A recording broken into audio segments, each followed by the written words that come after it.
வணக்கம், இது சூப்பர் 60. இன்றைய நாளில் அறிய வேண்டிய அத்தனை செய்திகளையும் 60 நிமிடங்களில் தரக்கூடிய விறுவிறுப்பான தொகுப்பு. அந்த வகையில் முதலாவதாக, நாமக்கல் சிறுநீரக விற்பனை விவகாரத்தில் அடுத்தடுத்து பகிர் தகவல்கள் வெளியாகக்கூடிய நிலையில் 2 மருத்துவமனைகளுக்கு தமிழ்நாடு அரசு கட்டுப்பாடு விதித்திருக்கிறது. 25 ஆண்டுகளுக்கு முன் கடனுக்காக தந்தை சிறுநீரகத்தை விற்ற நிலையில் தானும் தற்போது சிறுநீரகத்தை விற்றதாக சங்ககிரியைச் சேர்ந்தவர் பகீர் வாக்குமூலம் அளித்துள்ளார். நாமக்கல் மாவட்டம் பள்ளிப்பாளையம் சுற்றுவட்டார பகுதிகளில் ஏழை எளியவர்களின் வறுமையை பயன்படுத்தி பலரிடம் சிறுநீரகம் பறிக்கப்பட்டதாக புகார் அடைந்தது. இந்த சூழலில் 4 லட்சம் ரூபாய் கடனுக்காக 7 மாதங்களுக்கு முன் சிறுநீரகத்தை விற்றதாக சங்ககிரியைச் சேர்ந்த கட்டட தொழிலாளி நியூஸ் 18 தமிழ்நாட்டிற்கு பகீர் வாக்குமூலம் அளித்துள்ளார். கந்துவட்டி கடனை கட்ட முடியாததால் உறவினரை பின்பற்றி சிறுநீரகத்தை விற்றதாகவும் தன்னை போலவே 20க்கும் மேற்பட்டோர் சிறுநீரக விற்பனை செய்திருப்பதாகவும் அதிர்ச்சி தகவலை தெரிவித்துள்ளார். அப்பா 25 வருஷத்துக்கு முன்னே பண்ணிருப்பாரு மாதிரி அப்பா. நான் எங்க பையன் நாட்டு இருக்கும் போது அப்ப கரிப்பட்டல இத மாதிரி ஆயிரத்தின்னு சொல்லி கடன் ஆயிரத்தின்னு சொல்லி எடுத்திருக்கிறாரு. சரி, அப்பாவே எடுத்திருக்கிறாருல, நம்மளுக்கு என்ன, நாமளும் நம்ம கடனுக்காக தானே எடுத்திருக்கோம் அப்படின்னு. திருச்சியில் உள்ள தனியார் மருத்துவமனையில் சிறுநீரகத்தை எடுக்க அறுவை சிகிச்சை நடந்ததாக கூறிய அவர் 5 லட்சம் ரூபாய் தருவதாக கூறிய நிலையில் 4 லட்சம் ரூபாய் மட்டுமே வழங்கியதாகவும் தெரிவித்துள்ளார். நாமக்கல் மாவட்டம் பள்ளிப்பாளையத்தில் கிட்னி திருட்டு விவகாரத்தில் 2 தனியார் மருத்துவமனைகள் கிட்னி மாற்று அறுவை சிகிச்சை மேற்கொள்ள தமிழக அரசு தற்காலிக தடை விதித்துள்ளது. விதிமுறைகளை மீறி சிறுநீரக மாற்று அறுவை சிகிச்சைகள் நடப்பதாக வெளியான செய்திகள் குறித்த விரிவான அறிக்கை சமர்ப்பிக்க தமிழ்நாடு சுகாதாரத்துறை திட்ட இயக்குநர் வினீத்தை கடந்த 18ஆம் தேதி நியமித்ததாக தமிழ்நாடு அரசு விளக்கம் அளித்துள்ளது. அதனைத் தொடர்ந்து வினீத் தலைமையிலான அதிகாரிகள் குழு புகார்கள் எழுந்த பகுதிகளில் விரிவான விசாரணை மேற்கொண்டதாக குறிப்பிட்டுள்ளது. இந்த விசாரணையின் அடிப்படையில் முதற்கட்ட விசாரணை அறிக்கையினை வினீத் அரசுக்கு அனுப்பியுள்ளதாகவும் மருத்துவத்துறை தெரிவித்துள்ளது.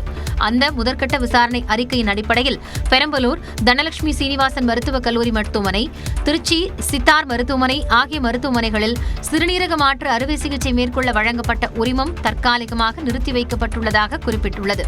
பொதுமக்கள் நலன் கருதி மனித உறுப்பு மாற்று அறுவை சிகிச்சை சட்டத்தின்படி மருத்துவம் மற்றும் ஊரக நலப்பணிகள் இயக்குநர் இந்த ஆணையை பிறப்பித்துள்ளதாகவும் மருத்துவத்துறை தெரிவித்துள்ளது. சென்னை மாநகர் முழுவதும் நேற்று மாலை பரவலாக மழை பெய்தது. மெரினா கடற்கரை, வடபழனி, சைதாப்பேட்டை ஆகிய பகுதிகளில் மின்னலுடன் கூடிய லேசான மழை பெய்தது.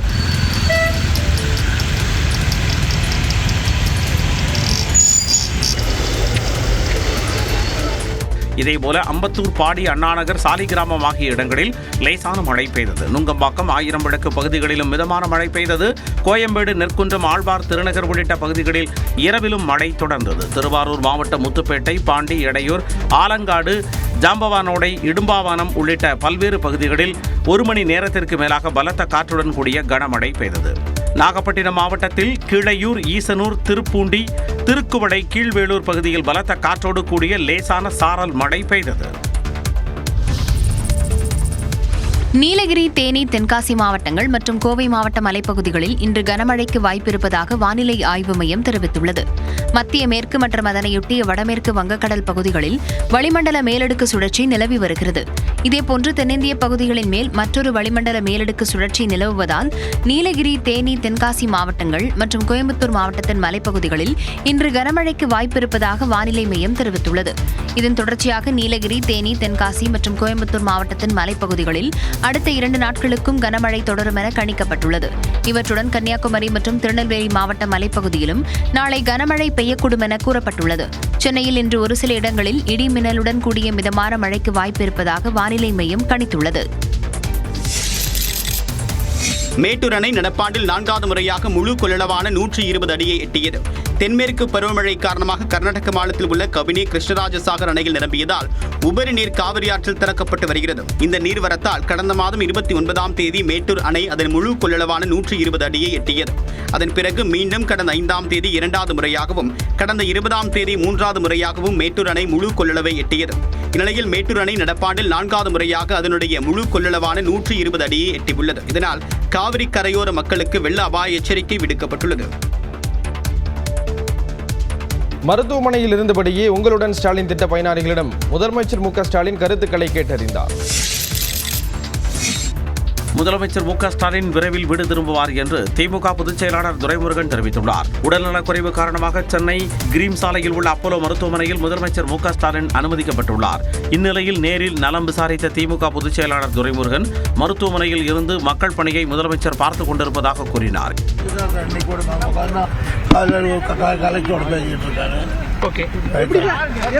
இதேபோல முதலமைச்சர் நலமுடன் இருப்பதாக அமைச்சர் மா சுப்பிரமணியம் தெரிவித்தார். முதல்வரை பொறுத்தவரை இந்த இன்சிடென்ட் நடக்கிறதுக்கு ஒரு நாளுக்கு முன்னாடி கூட அவர் உயிராக மதித்த சகோதரர் மு க முத்து மரணம், ஒரு நாள் முழுக்க அந்த மரணத்திலேயே நின்றுட்டு வரவங்களை ரிசீவ் பண்ணி அதை அடக்கம் வரைக்கும் இருந்தாங்க. காலையிலிருந்து சாப்பிடாம கொள்ளாம இருந்து அந்த மாதிரி பண்ணாங்க. யாரா இருந்தாலுமே இந்த மாதிரியான அது முடிச்சுட்டு அந்த இன்சிடென்ட் நடக்கிற காலையில ஒரு 1.5 கிலோமீட்டர் நடந்ததுக்கு அப்புறம் தான் அவருக்கு ஒரு சிறிய அளவிலான ஒரு கிடினஸ் வந்தது. துணை முதலமைச்சர் உதயநிதி, திமுக துணை பொதுச் செயலாளர் கனிமொழி உள்ளிட்டோரும் நேரில் நலம் விசாரித்த நிலையில் முதலமைச்சர் ஓரிரு நாட்களில் வீடு திரும்புவார் என மு க அழகிரி குறிப்பிட்டார். சென்னை அப்பல்லோ மருத்துவமனையில் சிகிச்சை பெற்று வரும் முதலமைச்சர் மு க ஸ்டாலின் உங்களுடன் ஸ்டாலின் முகாமில் உள்ள பொதுமக்களிடம் காணொலி வாயிலாக பேசினார். மருத்துவமனையில் இருந்தவாறே உங்களுடன் ஸ்டாலின் திட்டப்பணிகளின் முன்னேற்றம் குறித்து கன்னியாகுமரி, கோவை மாவட்ட ஆட்சித்தலைவர்களுடன் முதலமைச்சர் காணொலி வாயிலாக ஆய்வு செய்தார். அப்போது முகாம்களில் மனுக்களை அளிக்க வந்த பயனாளிகளிடம் முதலமைச்சர் கலந்துரையாடினார். இந்த கேம்ப் நடக்கிறது எப்படி உங்களுக்கு தெரிஞ்சது? எப்படி நீங்க வந்தீங்க? வீடு வீடா கொண்டு வந்து கொடுத்தாங்க. சரி சரி சரி. ரொம்ப பயனா இருந்துச்சுங்க. ரொம்ப ஈஸியா இருந்துச்சு. நல்லா பண்ணி கொடுத்துட்டு இருக்காங்க. சரிம்மா. இந்த இதுக்காக எவ்வளவு நாள் காத்துட்டு இருந்தீங்க? இன்னைக்கு தான் பண்ணாங்க. இன்னைக்கே வந்து மாத்தி கொடுத்துட்டாங்க. மாத்தி கொடுத்துட்டாங்க இல்லையா? ஆமாங்க. மனுக்கள் மீது உரிய நடவடிக்கைகளை உடனடியாக எடுக்க வேண்டும் என்று மாவட்ட ஆட்சியர்களுக்கு அறிவுறுத்திய முதலமைச்சர் மனுதாரர்களுக்கு தேவையான வசதிகளை செய்து தர உத்தரவிட்டார். பண்ணி கொடுத்துருக்கோம் சார்.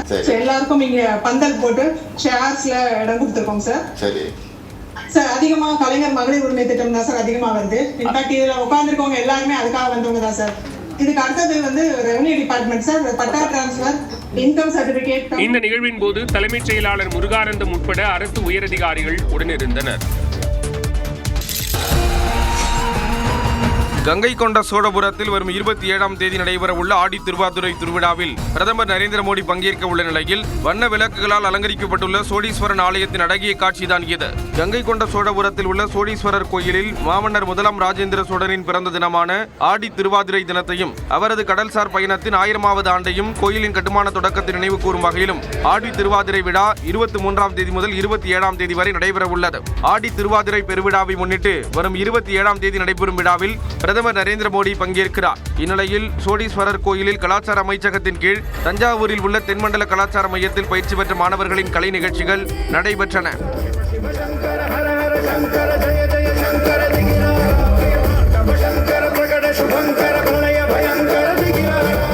முன்னதாக சோழீஸ்வரர் கோயிலுக்கு வந்த பாஜக மூத்த தலைவர் ஹெச் ராஜா பிரதமர் மோடியின் நிகழ்ச்சி நடைபெறும் இடத்தையும் ஹெலிபேட் தளத்தையும் பார்வையிட்டார்.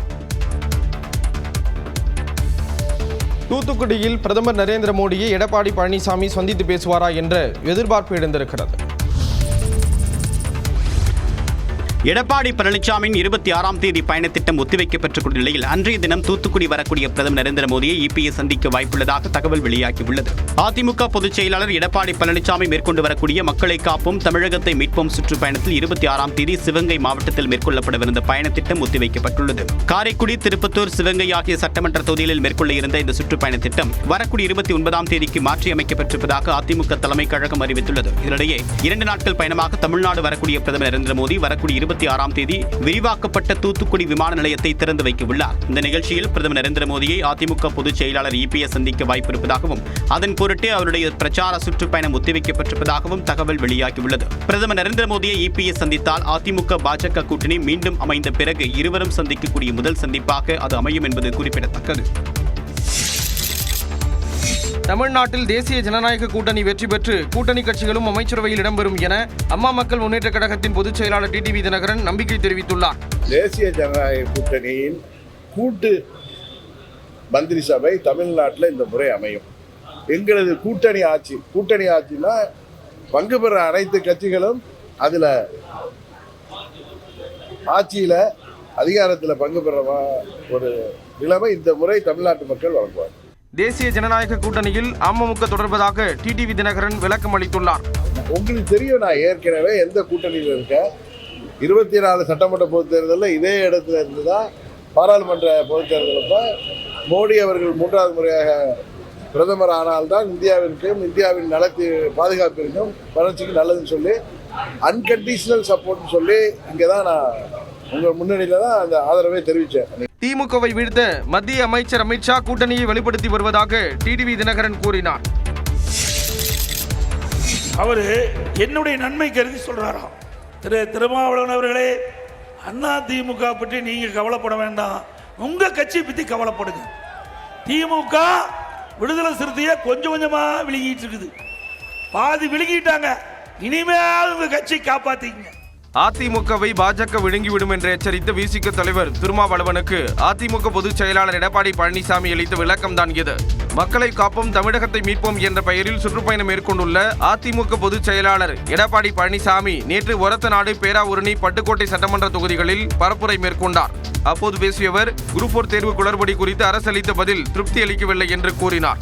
டிஎன்பிசி பொறுத்த வரைக்கும் நான் நேற்று அறிக்கை விட்டேன், அதற்கு பதிலும் கொடுத்திருக்கிறாங்க, இருந்தாலும் அதில் பதில் திருப்தி அளிக்கவில்லை.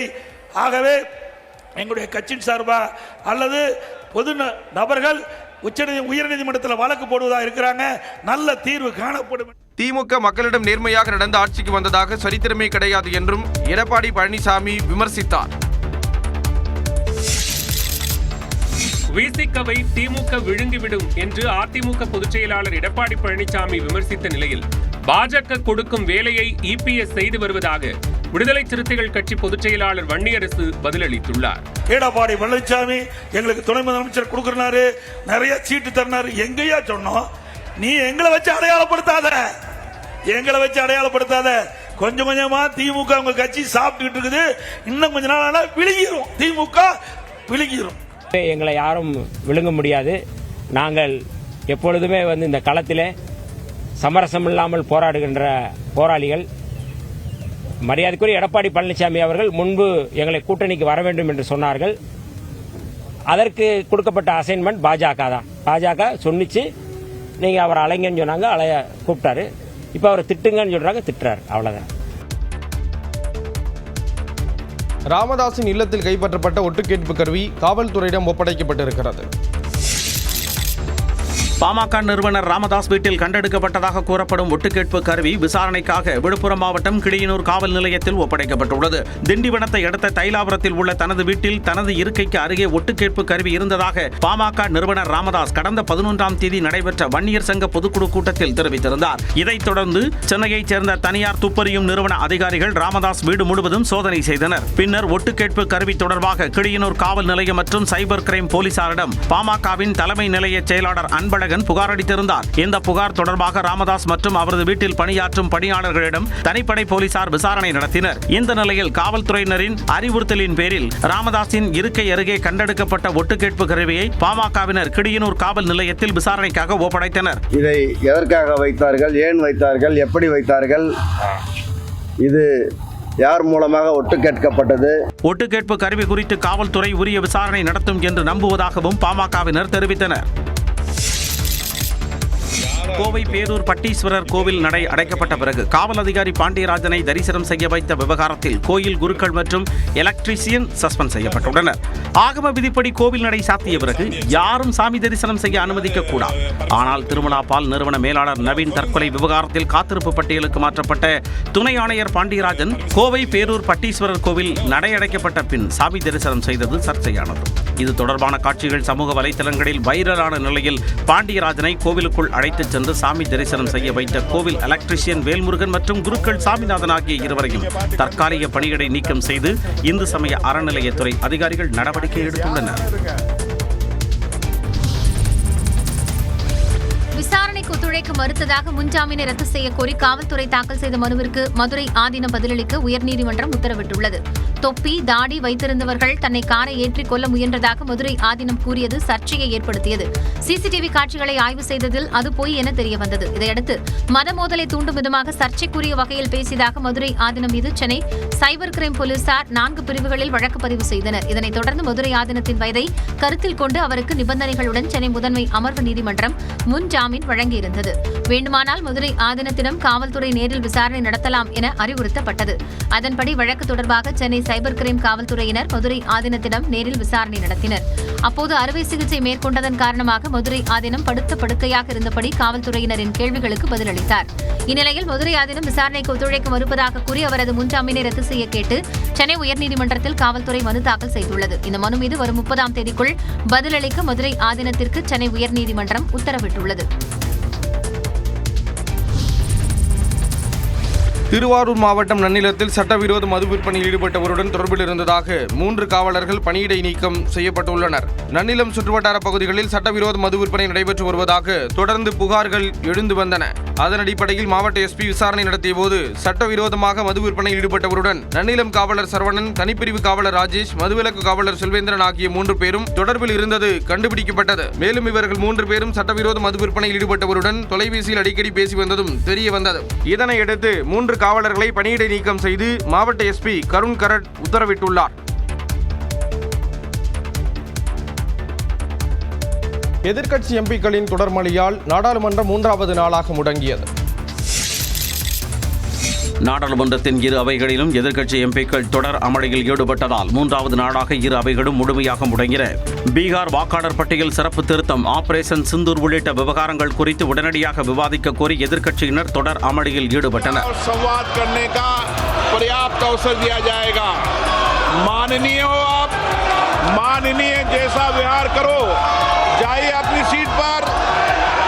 सदन की कार्रवाई आज 12 बजे तक के लिए स्थगित की जाती है. இதனிடையே பீகாரில் நடைபெறும் சிறப்பு வாக்காளர் திருத்தப் பணியை கண்டித்து நாடாளுமன்ற வளாகத்தில் 2வது நாளாக எதிர்க்கட்சி எம்பிக்கள் போராட்டம் நடத்தினர்.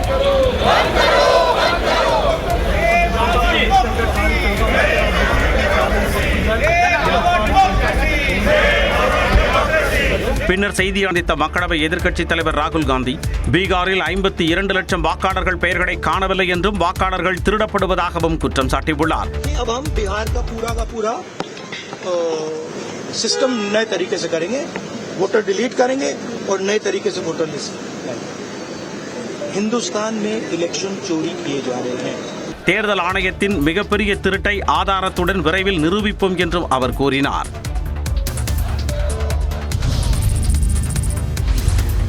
நாடாளுமன்றத்தில் ஆபரேஷன் சிந்தூர் குறித்து விவாதிக்க எதிர்க்கட்சிகள் வலியுறுத்தி வரும் நிலையில் பிரதமர் மோடி பதிலளிக்க உள்ளார். நாடாளுமன்ற மழைக்கால கூட்டத்தொடர் கடந்த 21ஆம் தேதி தொடங்கிய நிலையில் பகல்காம் பயங்கரவாதிகள் தாக்குதல் மற்றும் ஆபரேஷன் சிந்தூர் குறித்து விரிவான விவாதம் நடத்த எதிர்க்கட்சிகள் தொடர்ந்து கோரிக்கை வைத்து வருகின்றன.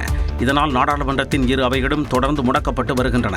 இந்த நிலையில் நாடாளுமன்ற மழைக்கால கூட்டத்தொடரில் ஜூலை 28 அன்று ஆபரேஷன் சிந்தூர் குறித்த விவாதம் நடைபெறும் என தெரிவிக்கப்பட்டுள்ளது.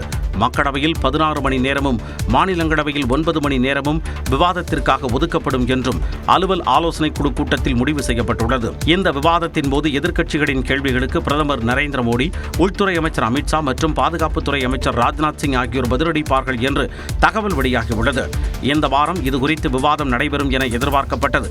ஆனால் பிரதமர் மோடி இங்கிலாந்து மற்றும் மாலத்தீவு ஆகிய நாடுகளுக்கு சுற்றுப்பயணம் மேற்கொண்டுள்ளதால் அடுத்த வாரத்திற்கு இந்த விவாதம் ஒத்திவைக்கப்பட்டுள்ளதாக தகவல்கள் தெரிவிக்கின்றன. அகமதாபாத் விமான விபத்தில் இங்கிலாந்தைச் சேர்ந்த 2 பேரின் உடல்கள் மாற்றிக் கொடுக்கப்பட்டதாக புகார் எழுந்த நிலையில் அது தொடர்பாக விசாரணை நடத்தி வருவதாக மத்திய அரசு தெரிவித்துள்ளது. கடந்த மாதம் 12ஆம் தேதி குஜராத் மாநிலம் அகமதாபாத்தில் இருந்து லண்டன் புறப்பட்ட ஏர் இந்தியா விமானம் மருத்துவக் கல்லூரி விடுதி மீது மோதி விபத்திற்குள்ளானது. விமான விபத்தில் 260 பேர் உயிரிழந்த நிலையில் சிதிலமடைந்த உடல்கள் DNA பரிசோதனை மூலம் உறுதி செய்யப்பட்டு உரியவர்களிடம் ஒப்படைக்கப்பட்டன. இதில் சுமார் 25 பேர் இங்கிலாந்தைச் சேர்ந்தவர்கள் என்பதால் அவர்களின் உடல்களும் உரிய பரிசோதனைக்கு பிறகு அந்நாட்டிற்கு அனுப்பி வைக்கப்பட்டது. ஆனால் இங்கிலாந்தைச் சேர்ந்த 2 பேரின் உடல்கள் மாற்றி அனுப்பி வைக்கப்பட்டதாக அந்நாட்டிலிருந்து புகார் எழுந்துள்ளது. இந்நிலையில் அனைத்து உடல்களும் உரிய பரிசோதனைக்கு பிறகு முறையான மரியாதையுடன் ஒப்படைக்கப்பட்டதாக மத்திய வெளியுறவுத்துறை அமைச்சகத்தின் செய்தி தொடர்பாளர் ரந்தீர் ஜெய்ஸ்வால் தெரிவித்துள்ளார். இது தொடர்பாக இங்கிலாந்து அதிகாரிகளை தொடர்பு கொண்டு விவரங்களை சேகரித்து உரிய விசாரணை நடத்தி வருவதாகவும் குறிப்பிட்டுள்ளார். ஜெகதீப் தன்கர் பதவி விலகியதை அடுத்து புதிய குடியரசு துணைத் தலைவரை தேர்வு செய்யும் பணிகளை தேர்தல் ஆணையம் தொடங்கியுள்ளது. குடியரசு துணைத் தலைவராக இருந்த ஜெகதீப் தன்கரின் திடீர் ராஜினாமாவை குடியரசுத் தலைவர் ஏற்றுக்கொண்டது மத்திய உள்துறை அமைச்சகத்தின் அரசிதழில் வெளியிடப்பட்டது. இந்நிலையில் அரசியலமைப்பு சட்டப்படி குடியரசு துணைத் தலைவர் பதவி திடீரென காலியாகும் பட்சத்தில் 60 நாட்களுக்குள் தேர்தல் நடத்த வேண்டும். அதன்படி இன்னும் ஓரிரு நாட்களில் குடியரசு துணைத் தலைவருக்கான தேர்தல் அறிவிப்பை இந்திய தேர்தல் ஆணையம் வெளியிடும் என எதிர்பார்க்கப்படுகிறது. நடப்பு மழைக்கால கூட்டத்தொடரில் குறிப்பாக சுதந்திர தினத்திற்கு முன்பே குடியரசு துணைத் தலைவரை தேர்வு செய்ய தேர்தல் ஆணையம் முனைப்பு காட்டி வருவதாக கூறப்படுகிறது. குடியரசு துணைத் தலைவருக்கான ரேஸில் தேசிய ஜனநாயக கூட்டணியில் பீகார் முதலமைச்சர் நிதிஷ்குமார் உள்ளிட்ட பெயர்கள் உள்ளதாக தகவல் வெளியாகியுள்ளது. பீகார் முன்னாள் முதல்வர் கர்பூரி தாக்கூரின் மகனும் மத்திய இணையமைச்சருமான ராம்நாத் தாக்கூர், டெல்லி துணைநிலை ஆளுநர் வினய்குமார் சக்சேனா, ஜம்மு காஷ்மீரின் துணைநிலை ஆளுநர் மனோஜ் சின்ஹாவின் பெயர்கள் பரிசீலனையில் இருப்பதாக தகவல் வெளியாகியுள்ளது. இதில் மனோஜ் சின்ஹாவின் துணைநிலை ஆளுநர் பதவிக்காலம் ஆகஸ்ட் 6ஆம் தேதியுடன் நிறைவடைய இருப்பதால் அவருக்கான வாய்ப்புகள் அதிகம் இருப்பதாக கூறப்படுகிறது. நாடாளுமன்றத்தின் இரு அவை உறுப்பினர்கள் மற்றும் நியமன எம்பிக்களும் குடியரசு துணைத் தலைவர் தேர்தலில் பங்கெடுக்க முடியும். அந்த வகையில் 543 உறுப்பினர்களை கொண்ட மக்களவையில் ஒரு இடம் காலியாக உள்ளது. 245 உறுப்பினர்களை கொண்ட மாநிலங்களவையில் 5 இடங்கள் காலியாக உள்ளன. ஆக 2 அவைகளையும் சேர்த்து நாடாளுமன்றத்தில் எம்பிக்களின் எண்ணிக்கை 782 உள்ளது. இதில் குடியரசு துணைத் தலைவர் பதவிக்கு போட்டியிடும் நபர் வெற்றி பெறுவதற்கு 392 வாக்குகள் பெற வேண்டும். அந்த வகையில் தேசிய ஜனநாயக கூட்டணிக்கு நாடாளுமன்றத்தில் 427 பேர் ஆதரவாக உள்ள நிலையில் அவர்கள் முன்னிறுத்தும் வாக்காளர்கள் வெற்றி பெறும் சூழல் உள்ளது.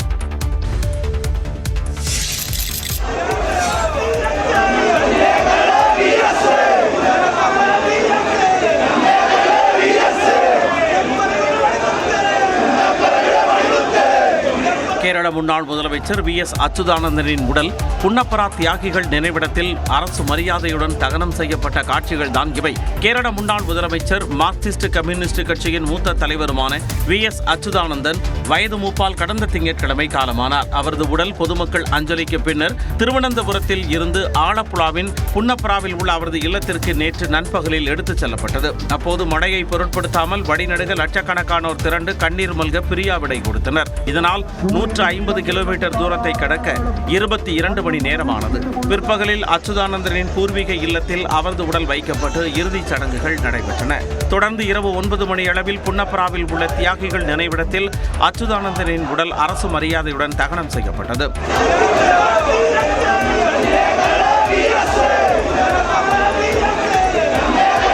கேரள முதலமைச்சர் பினராயி விஜயன், மார்க்சிஸ்ட் கம்யூனிஸ்ட் கட்சியின் தேசிய பொதுச் செயலாளர் பேபி உட்பட பல்லாயிரக்கணக்கானோர் கொட்டும் மழையை பொருட்படுத்தாமல் இறுதி அஞ்சலி செலுத்தினர்.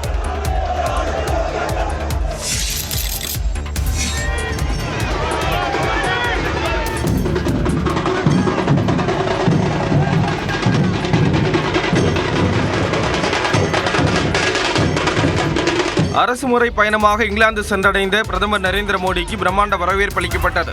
பிரதமர் மோடி இங்கிலாந்து, மாலத்தீவு ஆகிய நாடுகளுக்கு 4 நாட்கள் சுற்றுப்பயணம் மேற்கொண்டுள்ளார். இதற்காக டெல்லியிலிருந்து தனி விமானம் மூலம் பிரதமர் மோடி நேற்று காலை புறப்பட்டு சென்றார். முதலாவதாக நேற்று இரவு அவர் இங்கிலாந்து சென்றடைந்தார். லண்டன் விமான நிலையம் சென்றடைந்த பிரதமர் மோடிக்கு உற்சாக வரவேற்பு அளிக்கப்பட்டது. பிரதமர் மோடியிடம் இங்கிலாந்து வாழ் இந்தியர்கள் கைகுலுக்கி மகிழ்ச்சியை வெளிப்படுத்தினர்.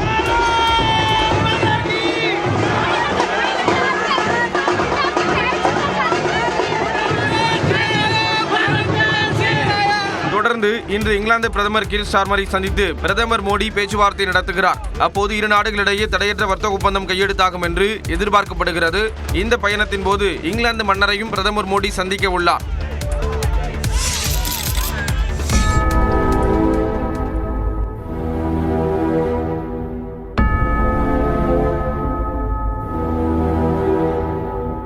போரால் உருக்குலைந்த காசாவில் ஒருவேளை உணவுக்கே குழந்தைகள், பொதுமக்கள் போராடும் பரிதாப காட்சிகள்தான் இவை. இஸ்ரேலின் ராணுவ நடவடிக்கையால் வீடு உடைமைகளை இழந்து நிற்கும் காசா நகர மக்கள் பெரும் இன்னல்களை சந்தித்து வருகின்றனர். காசா முழுவதும் உணவு மற்றும் குடிநீருக்கு பெரும் தட்டுப்பாடு நிலவுகிறது. உலக நாடுகளின் உதவிப் பொருட்களை குறைந்த அளவிலேயே காசாவுக்குள் இஸ்ரேல் அனுமதிப்பதால் ஒருவேளை உணவுக்கு கூட மக்கள் போராடும் சூழல் ஏற்பட்டுள்ளது.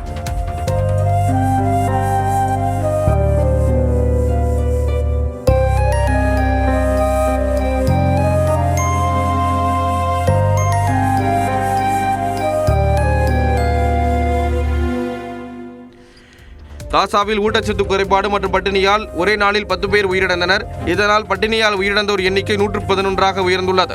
பட்டினி சாவால் இறந்தவர்களில் 80 பேர் குழந்தைகள் என்று காசா சுகாதாரத்துறை அமைச்சகம் கவலை தெரிவித்துள்ளது. காசா நகரில் சுமார் 1 லட்சம் குழந்தைகளும் பெண்களும் கடுமையான ஊட்டச்சத்து குறைபாட்டால் பாதிக்கப்பட்டுள்ளனர்.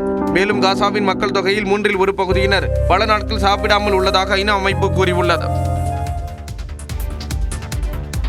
இங்கிலாந்துக்கு எதிரான டெஸ்ட் போட்டியில் காயம் காரணமாக ரிஷப் பந்த் வெளியேறினார். இங்கிலாந்திற்கு எதிரான 4வது டெஸ்ட் போட்டியின் முதல் நாள் முடிவில் இந்திய அணி 4 விக்கெட் இழப்பிற்கு 264 ரன்கள் சேர்த்துள்ளது. மான்செஸ்டர் நகரில் நடைபெறும் இப்போட்டியில் டாஸ் வென்ற இங்கிலாந்து பந்து வீச்சை தேர்வு செய்தது. இந்திய அணியில் காயமடைந்த நிதிஷ்குமார், ஆகாஷ் தீப் ஆகியோருக்கு பதிலாக கம்போஜ், ஷர்துல் தாகூர் சேர்க்கப்பட்டனர். கருண் நாயருக்கு பதில் தமிழக வீரர் சாய் சுதர்சன் அணியில் இணைந்தார். இந்திய அணியின் தொடக்கம் சிறப்பாக இருந்தாலும் அடுத்தடுத்து விக்கெட்டுகளை இழந்தது. முதல் விக்கெட்டிற்கு ஜெய்ஷ்வாலும் ராகுலும் 94 ரன்கள் சேர்த்தனர். ராகுல் 46 ரன்களிலும் ஜெய்ஷ்வால் 58 ரன்களிலும் ஆட்டமிழந்த நிலையில் கேப்டன் கில் 12 ரன்களில் வெளியேறினார். அதிரடியாக விளையாடிய பந்த் காலில் ஏற்பட்ட காயத்தால் 37 ரன்களில் வெளியேறினார். மீண்டும் வாய்ப்பு பெற்ற சாய் சுதர்சன் 61 ரன்களில் ஆட்டமிழந்தார். இந்திய அணி முதல் நாள் முடிவில் 4 விக்கெட் இழப்பிற்கு 264 ரன்கள் சேர்த்திருந்தது. ஜடேஜாவும் ஷர்துல் தாகூரும் களத்தில் உள்ளனர். இங்கிலாந்து அணிக்கு எதிரான 4வது டெஸ்ட் போட்டியின் போது கிறிஸ் வோக்ஸ் வீசிய பந்து ரிஷப் பந்தின் காலில் தாக்கி ரத்த காயத்தை ஏற்படுத்தியுள்ளது. வலியால் துடித்த ரிஷப் பந்த் ரிட்டையர்ட் ஹிட் முறையில் வெளியேறினார். ஓல்ட் ட்ராஃபோர்ட் மைதானத்தில் நடைபெற்று வரும் இந்த போட்டியில் டாஸ் வென்ற இங்கிலாந்து அணி முதலில் பந்து வீச்சை தேர்வு செய்தது. அதன்படி முதல் இன்னிங்ஸில் விளையாடிக் கொண்டிருக்கும் போது ரிஷப் பந்திற்கு காலில் காயம் ஏற்பட்டது. கிறிஸ் வோக்ஸ் வீசிய பந்தை ரிவர்ஸ் ஸ்வீப் ஷாட் அடிக்க முயற்சிக்கும் போது வலது கால் சுண்டு விரலில் கடுமையாக தாக்கியது. வலியால் துடித்த ரிஷப் பந்திற்கு உடனடியாக மருத்துவக் குழு வரவழைக்கப்பட்டு சிகிச்சை மேற்கொள்ளப்பட்டது. ரத்தம் வரும் அளவிற்கு பந்து தாக்கியதால் ஆட்டத்தை தொடர முடியாத நிலையில் ரிட்டையர்ட் ஹிட் முறையில் ரிஷப் பந்த் வெளியேறினார்.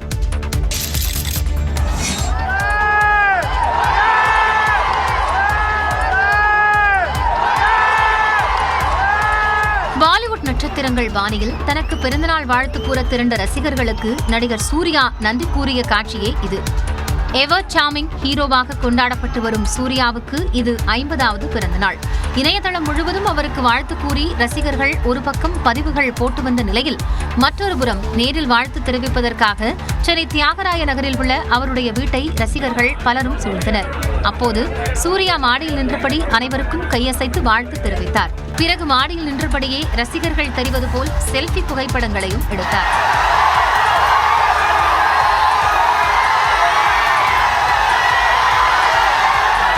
தன்னுடைய ரசிகர்களுக்கு பறக்கும் முத்தத்தை அனுப்பி நன்றி கூறிய சூர்யா ரசிகர் ஒருவர் வீசிய பூங்கொத்தை சட்டென்று பிடித்து கூட்டத்தை ஆரவாரம் கொள்ள வைத்தார்.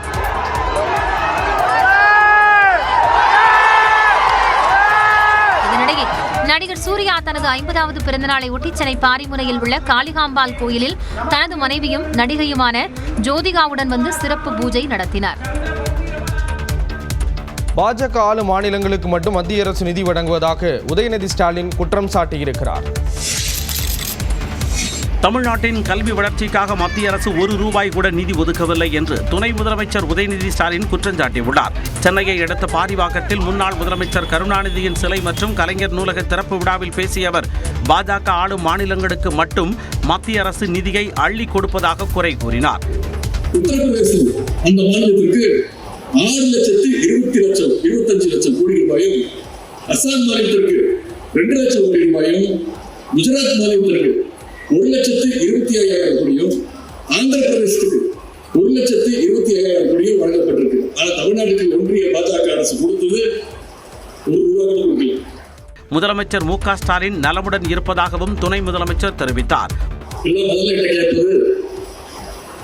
முதலமைச்சர் எப்படி இருக்காரு, அப்பா நல்லா இருக்காதா அப்படிங்கிற அந்த அன்பு கேள்விதான்.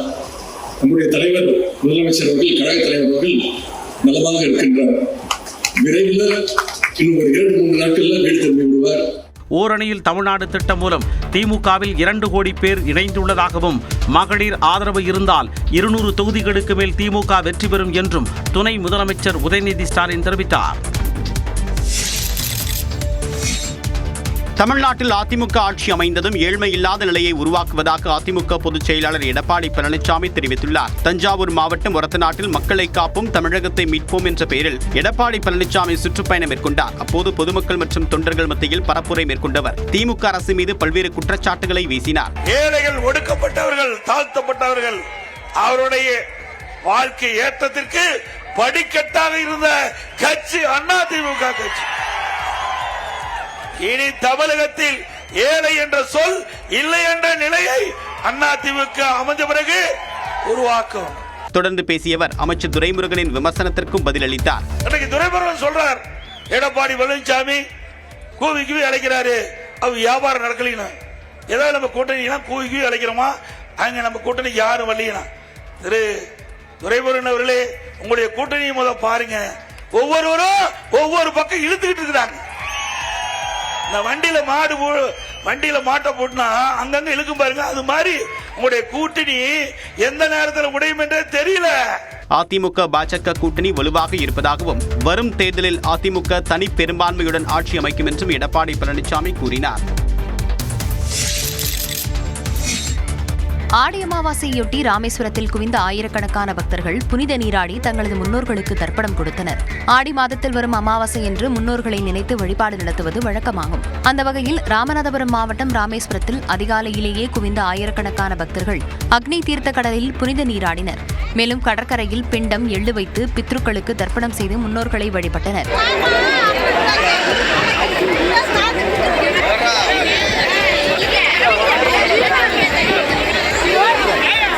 இதேபோன்று ஆடி அமாவாசையொட்டி கன்னியாகுமரி மாவட்டத்தில் உள்ள பிரதான நீர்நிலைகளில் பக்தர்கள் முன்னோர்களுக்கு தர்ப்பணம் கொடுத்தனர். குறிப்பாக 16 தீர்த்தங்களை கொண்ட முக்கடல் சங்கமத்தில் குவிந்த பக்தர்கள் முன்னோர்களுக்கு தர்ப்பணம் கொடுத்தனர்.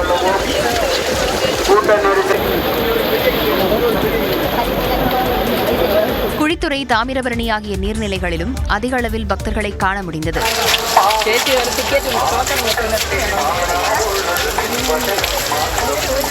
ஆடி அமாவாசையொட்டி கன்னியாகுமரி மாவட்டத்துக்கு உள்ளூர் விடுமுறை விடப்பட்டுள்ளது.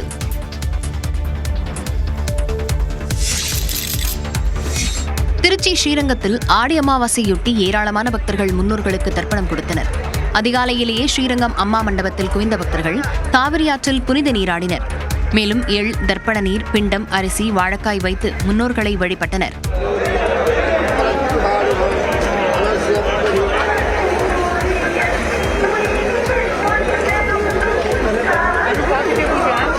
இதேபோன்று திருநெல்வேலி வண்ணாரப்பேட்டையில் உள்ள தாமிரபரணி ஆற்றங்கரையிலும் ஏராளமான பக்தர்கள் குவிந்து முன்னோர்களுக்கு தர்ப்பணம் கொடுத்தனர்.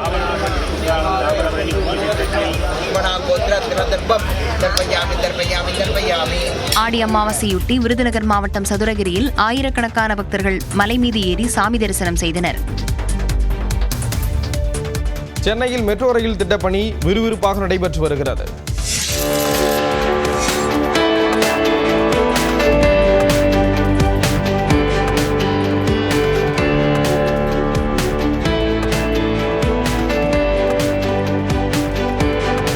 மயில் என பெயரிடப்பட்ட இந்த சுரங்கம் தோண்டும் இயந்திரம் சென்னை பனகல் பூங்காவிலிருந்து கோடம்பாக்கம் வரை 2047 மீட்டர் தூரத்திற்கு சுரங்கப்பாதை அமைக்கும் பணியை வெற்றிகரமாக நிறைவு செய்துள்ளது. சென்னையில் சுமார் 119 கிலோமீட்டர் நீளத்திற்கு 2ஆம் கட்ட மெட்ரோ ரயில் திட்டப்பணிகள் முழு வீச்சில் நடைபெற்று வருகின்றன. இதில் சென்னை கலங்கரை விளக்கம் நிலையத்திலிருந்து கோடம்பாக்கம் மேம்பாலம் வரை 4 சுரங்கம் தோண்டும் இயந்திரங்கள் பயன்படுத்தப்படுகின்றன. இதில் மயில் என பெயரிடப்பட்ட சுரங்கம் தோண்டும் இயந்திரம் கடந்த மே 2ஆம் தேதி பனகல் பூங்காவில் தனது பணியை தொடங்கியது. சுமார் 2047 மீட்டர் நீளத்திற்கு வெற்றிகரமாக சுரங்கத்தை அமைத்த இயந்திரம் ஆற்காடு சாலையில் உள்ள மீனாட்சி கல்லூரி அருகே கோடம்பாக்கம் நிலையத்தை வந்தடைந்தது.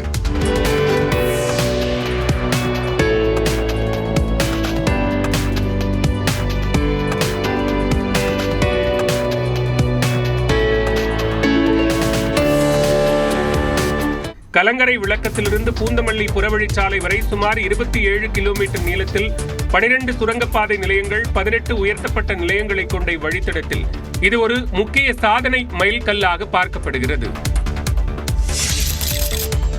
கிடாம்பாக்கம் புறநகர் ரயில் நிலைய கட்டுமான பணியினை விரைந்து முடித்து பயன்பாட்டிற்கு கொண்டு வர வேண்டும் என பயணிகள் கோரிக்கை விடுத்துள்ளனர். சென்னையில் அதிகரித்து வரும் போக்குவரத்து நெரிசல் காரணமாக செங்கல்பட்டு மாவட்டம் கிடாம்பாக்கத்தில் மிகப்பெரிய பேருந்து முனையத்தை தமிழ்நாடு அரசு கடந்த 2023ஆம் ஆண்டு திறந்தது. சென்னையில் இருந்து சுமார் 25 கிலோமீட்டர் தொலைவில் இந்த பேருந்து நிலையம் உள்ளதால் பயணிகளின் வசதிக்காக வண்டலூர் ஊரப்பாக்கம் இடையே கிடாம்பாக்கம் ரயில் நிலையம் உருவாக்கப்பட்டு அதற்கான பணிகள் நடைபெற்று வருகின்றன. இந்நிலையில் முதலாவது நடைமேடை அமைக்கப்பட்ட நிலையில் 2வது மற்றும் 3வது நடைமேடை அமைக்கும் பணிகள் மந்தகதியில் நடப்பதாக தெரிகிறது. இப்பணிகள் கடந்த மே மாதத்தில் நிறைவடையும் என எதிர்பார்க்கப்பட்ட நிலையில் நடைமேடை ஒன்றில் மட்டும் மேற்கூரை அமைக்கும் பணி முடிவடைந்துள்ளதாக கூறப்படுகிறது. கிடாம்பாக்கத்தில் இருந்து தங்களது இருப்பிடங்களுக்கு செல்ல சாலை போக்குவரத்து வசதி மட்டுமே தற்போதுள்ள நிலையில் புறநகர் ரயில் நிலையத்தை விரைவில் பயன்பாட்டிற்கு கொண்டு வர வேண்டும் என பயணிகள் கோரிக்கை விடுத்துள்ளனர். அரசு செய்தி தொடர்பாளர்களாக 4 மூத்த IAS அதிகாரிகளை நியமித்தது அரசியல் சாசனத்திற்கு விரோதமானது என அறிவிக்க கோரி சென்னை உயர்நீதிமன்றத்தில் வழக்கு தொடரப்பட்டுள்ளது.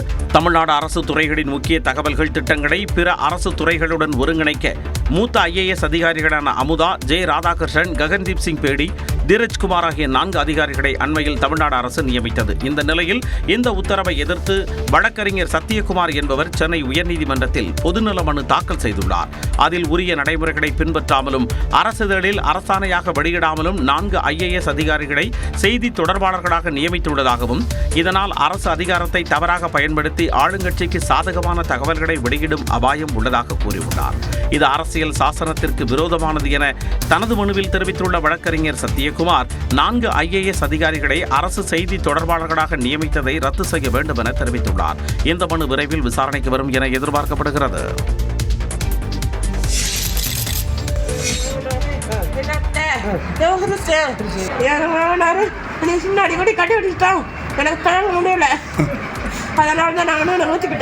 ராமநாதபுரத்தில் கணவர் மற்றும் அவருடைய குடும்பத்தினர் வரதட்சணை கேட்டு கொடுமைப்படுத்தியதாக கூறி தீக்குளித்த பெண் தந்த மரண வாக்குமூலமே இது.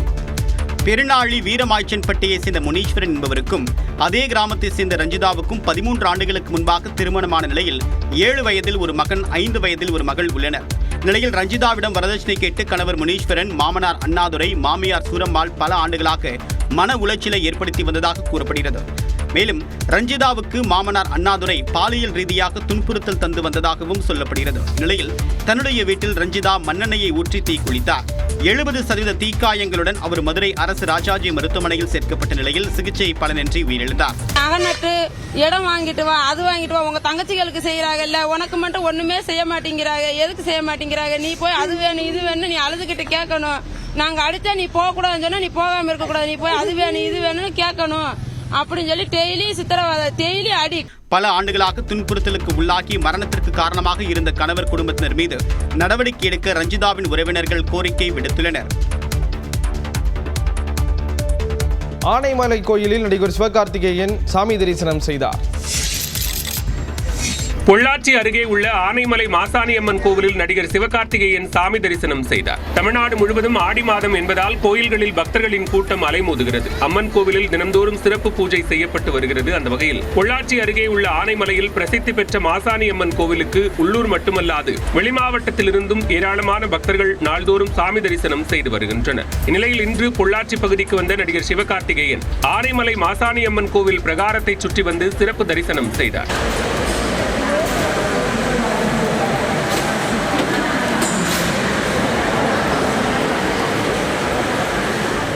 இதனைத் தொடர்ந்து கோயில் நிர்வாகத்தினர் அவருக்கு மாலை அணிவித்து சிறப்பு செய்தனர். பின்னர் கோயிலுக்கு வந்திருந்த பக்தர்களுடன் செல்ஃபி மற்றும் புகைப்படம் எடுத்து மகிழ்ந்தார்.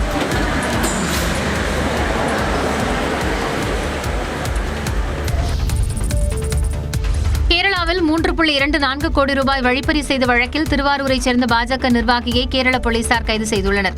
ஆலப்புழா மாவட்டம் காயங்குளம் அருகே கடந்த ஜூன் 13ஆம் தேதி 3.24 கோடி ரூபாய் பணத்தை நகைக்கடை அதிபரிடமிருந்து 12 பேர் கொண்ட கும்பல் வழிப்பறி செய்து தப்பி ஓடியது. இது தொடர்பாக கேரள மாநிலம் கரிய குளக்கரை காவல் நிலைய போலீசார் வழக்கு பதிவு செய்து விசாரணை மேற்கொண்டு வந்த நிலையில் திருப்பூர் மாவட்டம் சுபாஷ் சந்திரபோஸ், திருக்குமார் உட்பட 7 பேர் கைது செய்யப்பட்டனர். மேலும் இந்த வழக்கு தொடர்பாக மற்ற குற்றவாளிகளை போலீசார் தேடி வந்த நிலையில் இதை அறிந்த திருவாரூரைச் சேர்ந்த பாஜக OBC தேசிய அணியின் மாநில செயற்குழு உறுப்பினர் துரை அரசு கரியகுளக்கரை காவல் நிலையத்திற்கு சென்று சரணடைந்ததாக கூறப்படுகிறது. அவர் அளித்த தகவலின் அடிப்படையில் திருவாரூருக்கு விரைந்த கேரள போலீசார் நகர பாஜக இளைஞரணி தலைவர் ஸ்ரீராமை கைது செய்து கேரளாவிற்கு அழைத்துச் சென்றனர். மேலும் இந்த வழிப்பறி சம்பவத்தில் பயன்படுத்தப்பட்ட காரையும் பறிமுதல் செய்தனர். டாஸ்மாக் முறைகேடு வழக்கில் நீதிமன்ற உத்தரவை மீறி தயாரிப்பாளர் ஆகாஷ் பாஸ்கரனுக்கு சம்மன் அனுப்பிய அமலாக்கத்துறைக்கு சென்னை உயர்நீதிமன்றம் கண்டனம் தெரிவித்துள்ளது. டாஸ்மாக் முறைகேடு தொடர்பான வழக்கில் தயாரிப்பாளர் ஆகாஷ் பாஸ்கரன் மற்றும் தொழிலதிபர் விக்ரம் ரவீந்திரன் ஆகியோரிடம் விசாரணை மேற்கொள்ள சென்னை உயர்நீதிமன்றம் தடை விதித்திருந்தது. இந்நிலையில் நீதிமன்ற உத்தரவை மீறி ஆகாஷ் பாஸ்கரனிடம் கைப்பற்றப்பட்ட ஆவணங்கள் தொடர்பாக அமலாக்கத்துறை சம்மன் அனுப்பியதாக நீதிபதிகள் MS ரமேஷ், V லட்சுமி நாராயணன் அமர்வில் முறையீடு செய்யப்பட்டது. இதை விசாரித்த நீதிபதிகள் நீதிமன்ற உத்தரவை மீறி எப்படி சம்மன் அனுப்பப்பட்டது என்று கேள்வி எழுப்பினர். இதற்கு பதிலளித்த அமலாக்கத்துறை சிறப்பு வழக்கறிஞர் ரமேஷ் வேண்டுமென்றே உத்தரவு மீறப்படவில்லை என்றும் தவறுதலாக சம்மன் அனுப்பப்பட்டதாகவும் கூறினார். தவறுதலாக சம்மன் அனுப்பப்பட்டதாக தெரியவில்லை என்று குறிப்பிட்ட நீதிபதிகள் ஆவணத்தை கேட்டபோது காலம் தாழ்த்திய அமலாக்கத்துறை தற்போது சம்மன் அனுப்பியது ஏன் என்று வினவினர். அமலாக்கத்துறையின் இந்த நடவடிக்கை ஏற்றுக்கொள்ள முடியாது என்றும் கண்டனம் தெரிவித்த நீதிபதிகள் விருப்பப்பட்டால் ஆகாஷ் பாஸ்கரன் தரப்பில் நீதிமன்ற அவமதிப்பு வழக்கை தாக்கல் செய்யலாம் என்றும் தெரிவித்தனர். 9 கோடி ரூபாய் இழப்பீடு கோரி பாபி டச் கோல்ட் யுனிவர்சல் நிறுவனத்திற்கு எதிராக நடிகர் ரவிமோகன் தாக்கல் செய்த மனுக்களை சென்னை உயர்நீதிமன்றம் தள்ளுபடி செய்துள்ளது. படத்தில் நடிப்பதற்காக தங்களிடம் பெற்ற 6 கோடி ரூபாய் முன் பணத்தை நடிகர் ரவிமோகன் திரும்பத் தர உத்தரவிடக் கோரி Bobby touch gold universal private limited தயாரிப்பு நிறுவனம் சென்னை உயர்நீதிமன்றத்தில் வழக்கு தொடுத்தது. அதேபோல கொடுத்த கால்ஷீட்டில் படத்தை தயாரிக்காமல் தனக்கு இழப்பை ஏற்படுத்தியதாக கூறி 9 கோடி ரூபாய் இழப்பீடு கேட்டு ரவிமோகனும் மனு தாக்கல் செய்திருந்தார். இந்த மனுக்கள் நீதிபதி அப்துல் குத்தூஸ் முன்பு விசாரணைக்கு வந்த நிலையில் வழக்கின் மூலம் எதிர்மறையான விளம்பரம்தான் ஏற்படும் என்றும் அதற்கு பதிலாக ரவிமோகன் பணத்தை திரும்ப அளித்து விடலாமே என்றும் நீதிபதி கேள்வி எழுப்பினார்.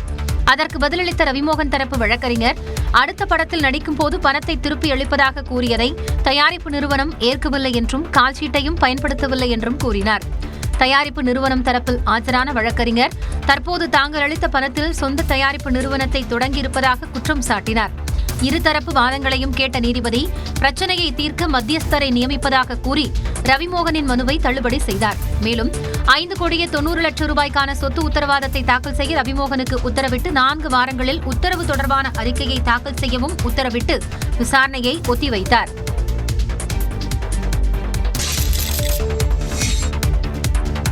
காஞ்சிபுரம் பழைய ரயில்வே நிலையம் அருகே ரயில்வே கேட் சாலை சேதமடைந்ததை கண்டித்து தண்டவாளத்தில் பெண் ஒருவர் போராட்டத்தில் ஈடுபட்ட சம்பவம் பரபரப்பை ஏற்படுத்தியுள்ளது. காஞ்சிபுரம் பழைய ரயில் நிலையம் அருகே ரயில்வே சாலை மற்றும் வையாவூர் சாலையை இணைக்கும் ரயில்வே கேட் செயல்பட்டு வருகிறது. ரயில்வே கேட் பகுதியில் இருக்கும் தண்டவாள பகுதி சேதமடைந்திருப்பதால் எளிதில் கடக்க முடியாத சூழல் இருப்பதாகவும் இதனால் விபத்து ஏற்படும் அபாயம் உள்ளதாகவும் வாகன ஓட்டிகள் நீண்ட நாட்களாக குற்றம் சாட்டி வந்தனர். இந்நிலையில் ஷர்மிளா என்ற பெண் தனது இருசக்கர வாகனத்தில் ரயில்வே கேட்டை கடக்க முயன்ற போது நிலை தடுமாறி கீழே விழுந்துள்ளார். படுகாயமடைந்த ஷர்மிளா தினமும் இதுபோன்று தான் நடப்பதாகவும் இதற்கு தீர்வு காண வேண்டும் என்றும் ரயில்வே டிராக்கில் நியாயம் கேட்டு போராட்டத்தில் ஈடுபட்டார்.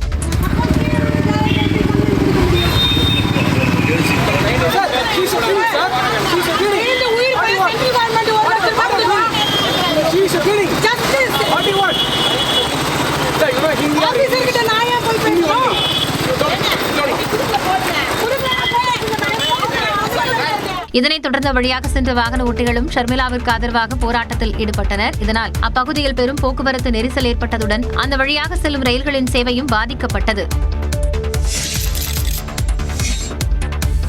சிவகங்கை மாவட்டம் காரைக்குடியில் வீட்டின் கதவை உடைத்து 30 சவரன் தங்க நகைகளை மர்ம நபர்கள் கொள்ளையடித்துச் சென்ற சம்பவம் பரபரப்பை ஏற்படுத்தியுள்ளது. காரைக்குடி ஜெய்ஹிந்த் நகர் 1வது வீதியில் வசித்து வருபவர் தியாகு. சென்னையில் ரியல் எஸ்டேட் மற்றும் டிரான்ஸ்போர்ட் நிறுவனம் நடத்தி வரும் இவர் மாதம் இருமுறை காரைக்குடிக்கு வருவது வழக்கம். இந்நிலையில் ஆளில்லா நேரத்தில் இவரது வீட்டின் கதவை உடைத்து உள்ளே சென்ற மர்ம நபர்கள் கொள்ளையில் ஈடுபட்டனர். பீரோவில் இருந்த 30 சவரன் தங்க நகைகள் 10 கிலோ வெள்ளிப் பொருட்களை அவர்கள் கொள்ளையடித்துச் சென்றனர். முன்பக்க கதவை கடப்பாரை மூலம் உடைத்து உள்ளே சென்று இருப்பதும் தெரியவந்துள்ளது.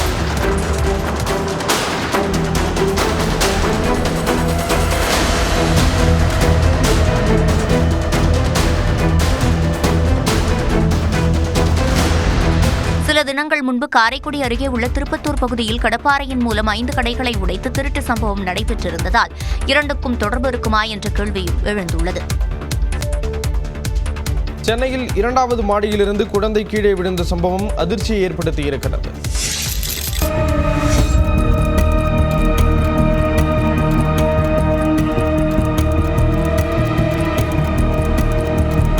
இப்படி இரண்டாவது மாடியில் இருந்து தவறி விழுந்த குழந்தை தற்போது தீவிர சிகிச்சை பிரிவில் அனுமதிக்கப்பட்டுள்ளது.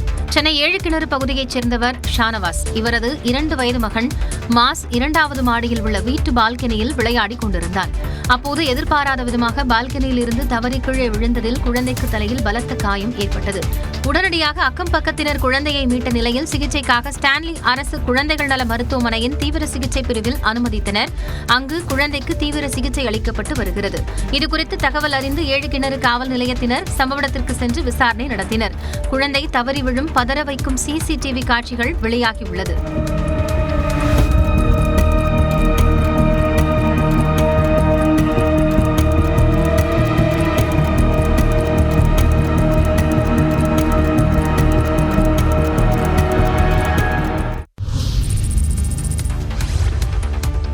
₹1600 கோடி மோசடியில் ஈடுபட்டதாக ஃபேஷன் காமர்ஸ் நிறுவனமான மிந்த்ரா அது தொடர்புடைய நிறுவனங்கள் இயக்குநர்கள் மீது அமலாக்கத்துறை வழக்கு பதிவு செய்துள்ளது. இது தொடர்பாக அமலாக்கத்துறை வெளியிட்டுள்ள அறிக்கையில் மிந்த்ரா மற்றும் அது தொடர்புடைய நிறுவனங்கள் மொத்த விற்பனை என்ற பெயரில் பல பிராண்டுகளின் சில்லறை வர்த்தகத்தை மேற்கொண்டு வந்ததாக தெரிவித்துள்ளது. அதில் குறிப்பிட்ட அளவு பொருட்கள் வெக்டர் காமர்ஸ் பிரைவேட் லிமிடெட் என்ற நிறுவனத்திற்கு விற்றதும் தெரியவந்துள்ளது. இந்த நிறுவனத்திற்கு மிந்த்ரா நிறுவனத்துடன் தொடர்பு இருப்பதும் இந்நிறுவனம் மூலம் இறுதி வாடிக்கையாளருக்கு சில்லறை விற்பனையில் பொருட்களை விற்று வந்ததாகவும் அமலாக்கத்துறை தெரிவித்துள்ளது. இதில் அந்நிய நேரடி முதலீடு விதிகள் மீறப்பட்டுள்ளதாகவும் குற்றம் சாட்டியுள்ளது. விதிமுறைகளை மீறிய இந்த வர்த்தகத்தால் மிந்த்ரா நிறுவனத்திற்கு ₹1654 கோடி வருமானம் கிடைத்துள்ளது தெரியவந்துள்ளதாகவும் அமலாக்கத்துறை குறிப்பிட்டுள்ளது.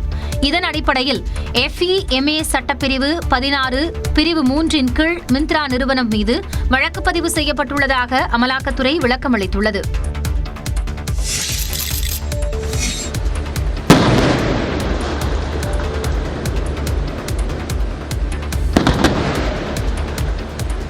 ஜம்மு காஷ்மீர் மாநிலம் உதம்பூரில் நிலச்சரிவால் சாலையில் உருண்டு விழுந்த ராட்சத பாறைகளை வெடிவைத்து உடைக்கும் காட்சிகள் தான் இவை. ஜம்மு காஷ்மீரில் கடந்த சில நாட்களாக பெய்து வரும் கனமழை காரணமாக ஆங்காங்கே நிலச்சரிவு ஏற்பட்டு வருகிறது. ரம்பன் மாவட்டத்தில் பரோக் பகுதியில் ஜம்மு ஸ்ரீநகர் தேசிய நெடுஞ்சாலையில் பயங்கர மண் சரிவு ஏற்பட்டது.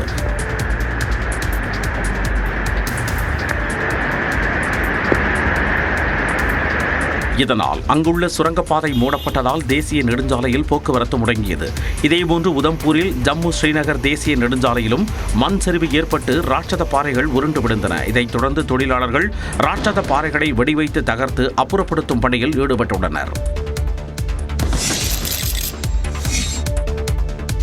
போலி நீதிமன்றம், போலி டோல்கேட், போலி வங்கி வரிசையில் உத்தரப்பிரதேச மாநிலம் காசியாபாத்தில் ஒருவர் இல்லாத நாட்டிற்கு போலியாக தூதரகம் நடத்தி வந்தது அதிர்ச்சியை ஏற்படுத்தியுள்ளது. ஹர்ஷ்வர்தன் என்பவர் காசியாபாத் கவி நகரில் வாடகைக்கு வீடெடுத்து அதை அலுவலகமாக மாற்றியுள்ளார். அவர் வெஸ்ட் அண்டார்டிகா தூதர் என்ற அடையாளத்துடன் மேற்கு அண்டார்டிகா, சஃபோகா, பவுல்பியா, லோடோனியா போன்ற உலக வரைபடத்திலேயே இல்லாத நாடுகளுக்கு தூதரகம் நடத்தி மோசடியில் ஈடுபட்டுள்ளார். இந்நிலையில் சட்டவிரோதமாக இயங்கி வந்த போலி தூதரக உத்தரப்பிரதேச சிறப்பு படையினர் அதிரடியாக சோதனை மேற்கொண்டனர். அப்போது போலி தூதரக எண் தகடுகள் கொண்ட 4 சொகுசு கார்கள், 12 நாடுகளின் போலி பாஸ்போர்ட்டுகள், வெளியுறவுத்துறையின் முத்திரையுடன் கூடிய போலி ஆவணங்கள், வெவ்வேறு நாடுகள் மற்றும் நிறுவனங்களின் போலி முத்திரைகள் உள்ளிட்டவற்றையும் பறிமுதல் செய்தனர். மேலும் ₹44,77,000 பணம் மற்றும் வெளிநாட்டு கரன்சி உள்ளிட்டவற்றை பறிமுதல் செய்து போலியாக தூதரகம் நடத்தி வந்த ஹர்ஷ்வர்தனையும் கைது செய்தனர். விசாரணைக்கு பின் பல திடுக்கிடும் தகவல்கள் வெளியாகும் என்று கூறப்படுகிறது.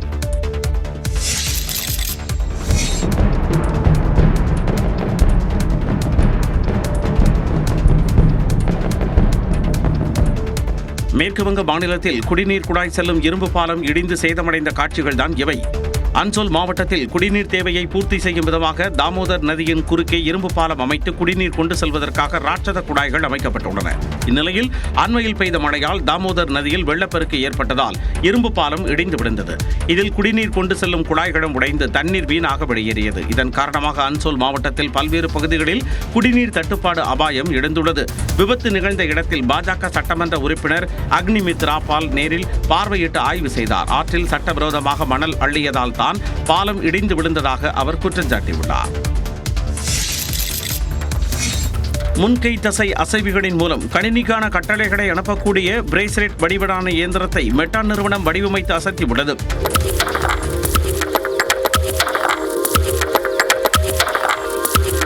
ஃபேஸ்புக்கின் தாய் நிறுவனமான மெட்டாவால் உருவாக்கப்பட்ட கம்ப்யூட்டர் பிரேஸ்லெட் என்பது மணிக்கட்டில் அணியும் ஒரு ஸ்மார்ட் சாதனமாகும். இது சாதாரண ஸ்மார்ட் கடிகாரத்தை விட மேம்பட்ட கணினி திறன்களை கொண்டுள்ளது. இதில் டச் ஸ்கிரீன், இன்டர்நெட் வசதி, இதய துடிப்பை கணக்கிடுதல், ப்ளூடூத் தொடர்பு போன்ற அம்சங்கள் இடம்பெற்றுள்ளன. இந்த ஸ்மார்ட் பிரேஸ்லெட் முன்கையில் உள்ள தசைகள் உருவாக்கும் சைகைகளை உணர்ந்து அதை டிஜிட்டல் கட்டளையாக மாற்றுகிறது. குறிப்பாக பயனாளர் காற்றில் ஹலோ வேர்ல்ட் என்று எழுதினாலும் இந்த சாதனம் தசைகளின் நரம்பு துடிப்புகளை உணர்ந்து கணினி ஸ்கிரீனில் அதையே எழுத்து வடிவில் காட்டுகிறது.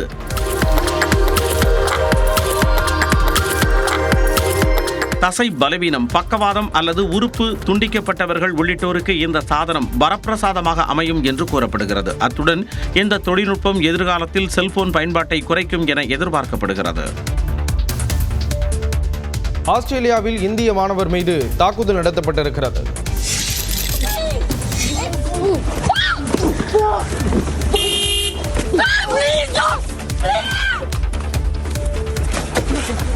ஆஸ்திரேலியாவில் இந்திய மாணவரை அடையாளம் தெரியாத கும்பல் கொலைவெறி தாக்குதல் நடத்திய கொடூர காட்சிதான் இது. அடிலைட் நகரில் உள்ள கிண்டோர் அவென்யூ என்ற இடத்தில் சரண்பிரீத் சிங் என்ற இந்திய மாணவர் தன்னுடைய காரில் அமர்ந்திருந்தார். அப்போது அங்கு சென்ற ஒரு கும்பல் அவரை சாலையில் இழுத்து போட்டு சரமாரியாக தாக்கியது.